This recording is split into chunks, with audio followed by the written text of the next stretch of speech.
मैंने अभी तक उन्हें कुछ नहीं बताया, लेकिन हो सकता है कि आगे वो कभी मां नहीं बन पाए। दादी, दादी मुझे नहीं जीना। कैसे संभालें हम कृष्णा को, कैसे उसे जिंदगी पर यकीन दिलाएं, कैसे उसे विश्वास दिलाएं कि सब सही हो जाएगा। युवराज, आज बहुत याद आ रही है तुम्हारी। काश तुम होते तो हम संभाल पाते कृष्णा को।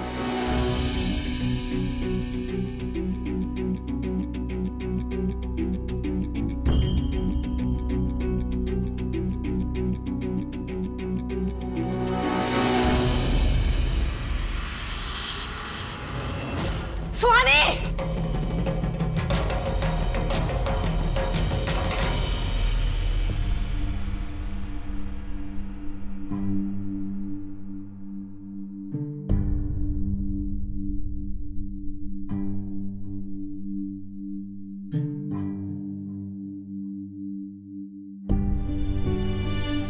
सुहानी, संभाल के। सुहानी,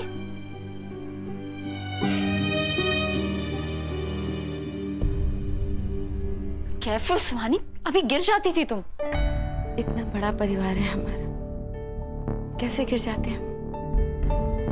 सुहानी देखो, अब हमारी उम्र हो गई है, कोई भी बड़ा सदमा अब हम बर्दाश्त नहीं कर सकते, इसलिए चलने फिरने में थोड़ा ध्यान रखा करो।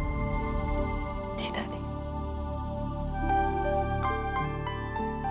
आओ उधर चल के बैठो।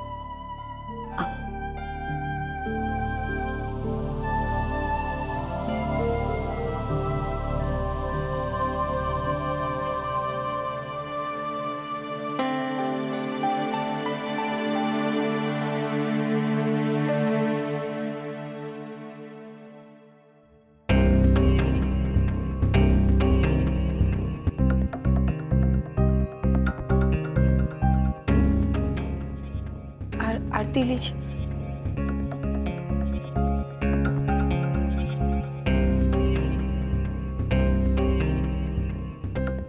तुम सब लोगों को मिलकर इस बच्चे का ख्याल रखना है।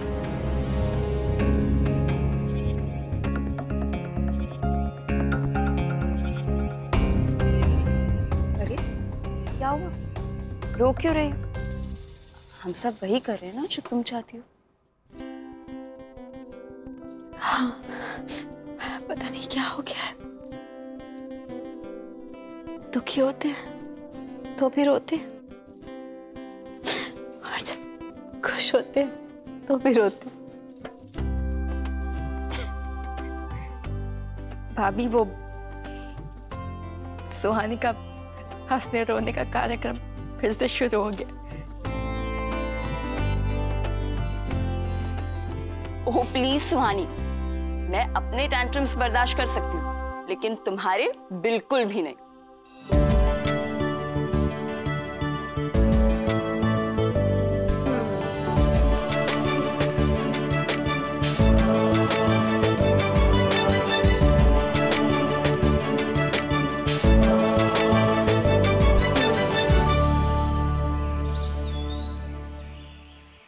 अरे बाबूराव, ये राशन का सामान रसोई में रख देना और ये खिलौने मेरे कमरे में रख देना।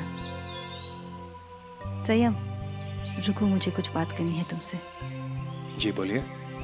वो आज घर में रैक्स की कुछ सहेलियां आई थी।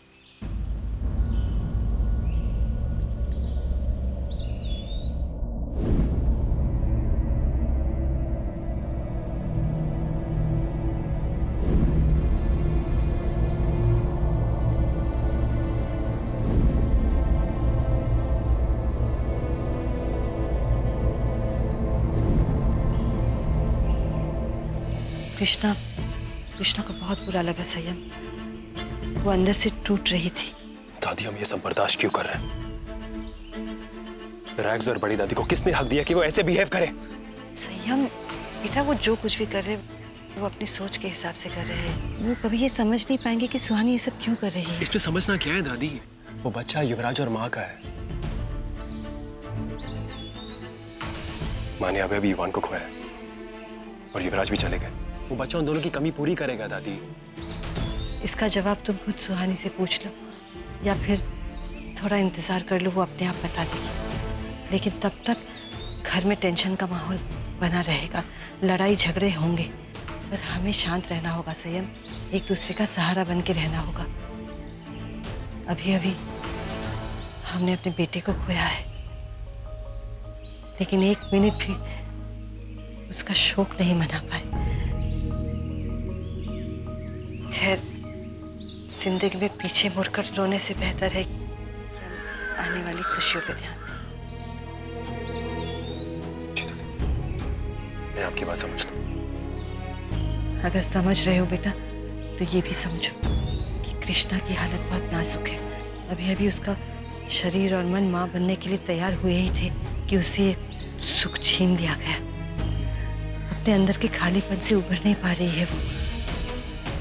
उसे इस परेशानी से निकलने के लिए हम उसकी मदद करेंगे संयम। और हाँ, हो सकता है कि इस दौरान वो तुमसे मरने मारने की बातें करे। ये आप क्या कह रही दादी? वो टूट रही है अंदर से संयम, जिंदगी पर से उसका विश्वास उठ रहा है। हमें फिर से उसका भरोसा जीतना होगा, पर इसके लिए हमें अपने आप को संभाल के रखना है। जी, मैं कृष्णा से बात जरूर करूंगा। घबराइए। ठीक है। वैसे दादी, पता नहीं, मैं ऐसे ही सोच रहा था कि क्या हमें कृष्णा के लिए साइकोलॉजिस्ट की जरूरत पड़ेगी।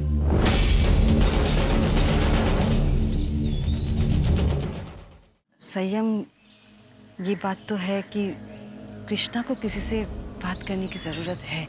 हाँ, अगर हमें कोई ऐसा मिल जाए जो हम में से किसी को जानता नहीं हो और बिना किसी राय के कृष्णा की बातें सुन सके, तो इससे अच्छा कुछ नहीं होगा। पता लगा दो।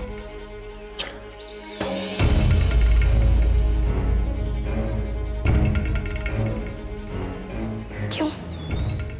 साइकोलॉजिस्ट क्यों? वो क्या, आप लोग मुझे पागल खाने भेजना चाहते हैं? आप लोग को लगता है मेरा दिमागी संतुलन ठीक नहीं है? मैं आप लोगों को बता दूं कि मैं बिल्कुल ठीक हूँ। कृष्णा साइकोलॉजिस्ट पागलों का डॉक्टर नहीं है। जानती हूँ, पर मेरे दिमाग के साथ कोई गड़बड़ नहीं। गड़बड़ तो इस घर के लोगों में, जो इतनी लेट प्रेगनेंसी को सपोर्ट कर रहे हैं। सही गलत के बीच में अंतर भूल गए हैं। तो जो लोग गलत है ना, वो जाए। मैं कहीं नहीं जाऊंगी। कृष्णा। संयम, ये काम थोड़ा मुश्किल है, पर हम हिम्मत नहीं हारेंगे। जी दादी, चलिए।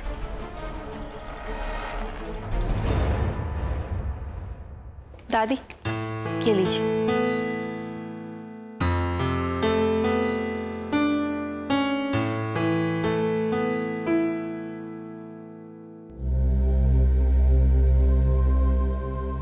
दादी, इतना केसर?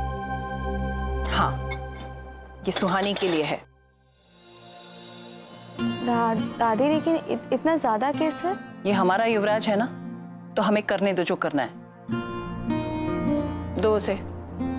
सुहानी, बहस मत करो। हाँ, दादी जो कह रही है चुपचाप करना पड़ेगा। आप रख दीजिए, हम बाद में पी लेंगे। नहीं, अभी पियो। हमने कहा अभी पियो।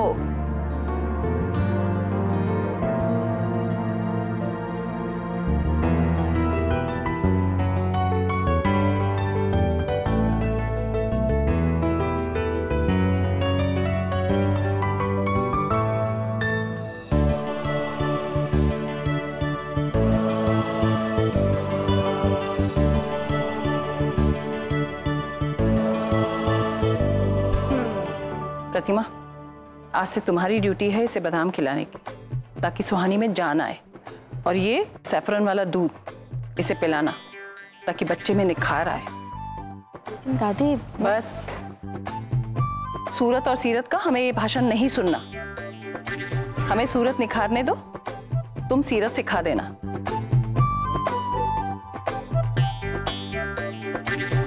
चलो पियो पियो।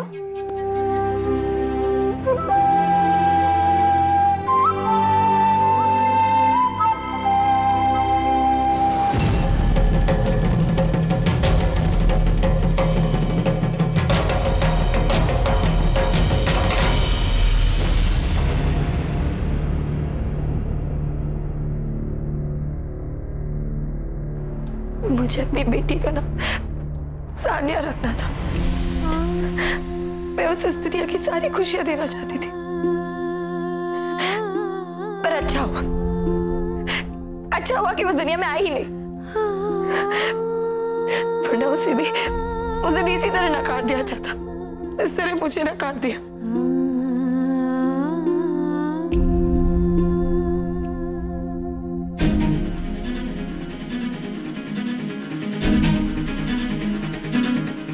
दादी सही कह रही थी, कृष्णा को डॉक्टर की जरूरत है।